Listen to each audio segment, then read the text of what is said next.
अस्सलाम अलैकुम, आदाब।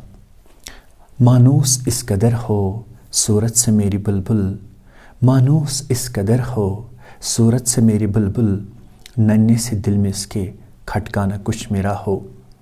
कश्मीर की सरजमीन बेशक जन्नत नज़ीर है, यहाँ की आब हवा मुतदिल, रूह को फरहत और तबीयत को मसरत अदा करती है। मौसम बहार में मगरिब से रूह अफ़ज़ा हवाएं चलने लगती है और दिन ढले तक दिल को खुश रखती है, और सूरज ढलने के बाद मशरक़ से खुशबूदार हवा आती है जो सुबह तक सुलाती और खुशी और मसरत बिखेरती रहती है। पुरानों में ये तक कहा गया है कि कश्मीर देवताओं की सैरगाह थी और बुलबुलों के नगमे इंसान के दिल से गम व हंदो मिटा देते थे।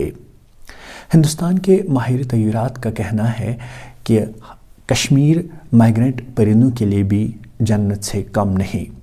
हर साल यहाँ लाखों की तादाद में हिजरत किए हुए परिंदे आते हैं, और इस साल भी साइबेरिया से, शुमाली चाइना से, नॉर्थ यूरोप से करीबन 4 लाख परिंदे कश्मीर वारिद हुए।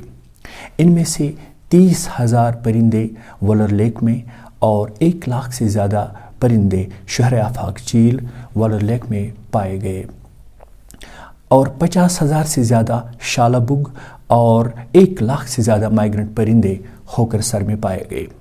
हालांकि इनमें से कुछ परिंदे कुछ थोड़े वक्फे के लिए यहाँ ठहरते हैं और इस वादी को छोड़कर चले जाते हैं, जिनमें से खासकर माही खोर आबी परिंदे कोरोमेंटस और सैंड हिल खास तौर पर शामिल है।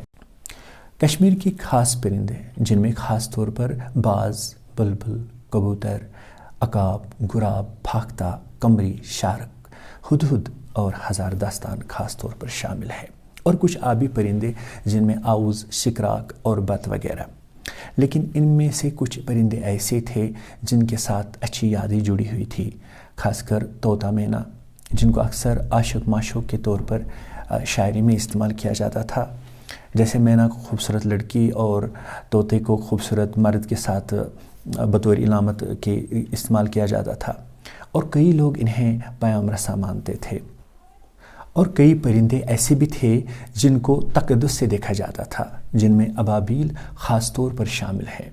उनके आने से घर में मसरत पैदा होती थी, और ये परिंदे गोया बाहर का पैगाम या बशारत देते थे।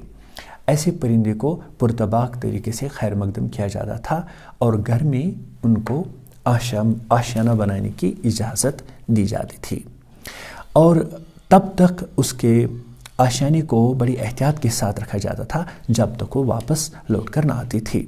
लेकिन आजकल हमने अपने घर जो है महल खाने बना रखे हैं, और घर के एक एक फ़र्द ने एक एक गोशा अपने लिए मखसूस कर रखा है, और दरवाज़ों पे ताले लगे हुए हैं, और दीवारें इतनी ऊंची कि परिंदा पर नहीं मार सकता है। ऐसे में नन्हे मासूम परिंदे कहाँ से आए?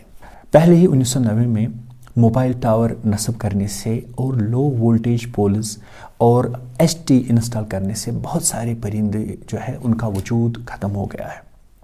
2015 में मिनिस्ट्री ऑफ एनवायरमेंटल फॉरेस्ट्री ने एक लिस्ट मुश्तहर की, जिसमें उन्होंने 180 परिंदों की नस्ल के बारे में कहा था कि ये परिंदे अब तो या तो ख़त्म हो गए हैं, उनकी नस्ल या तो ख़त्म हो गई है या फिर दिखाई नहीं देती। मेरा ज़ाती तजुर्बा ये रहा कि जब मैं पहले परिंदों को दाना पानी देने जाता था तो वो डरते थे, और जब परिंदों से एक ख़ास किस्म की कुर्बत पैदा हुई तो वाकई ऐसा लगा कि कौवा जैसे काय नहीं बल्कि अब आए कहता है। अगर हम परिंदों से गैर मामूली दिलचस्पी का इजहार करेंगे, उनको घर की किसी कोने में ना सही लेकिन घर के आसपास उनके दाना पानी की फ़िक्र करेंगे और उनके लिए वही फीलिंग्स रखेंगे, उनके आने का बेसब्री के साथ इंतज़ार करेंगे, वो परिंदे जो दाना पानी और मौसमी तग़य्युर की वजह से कश्मीर छोड़कर चले गए थे, वो एक बार फिर कश्मीर का रुख कर सकते हैं, और वो महाजर परिंदे फिर से वापस लौटकर कश्मीर आ सकते हैं।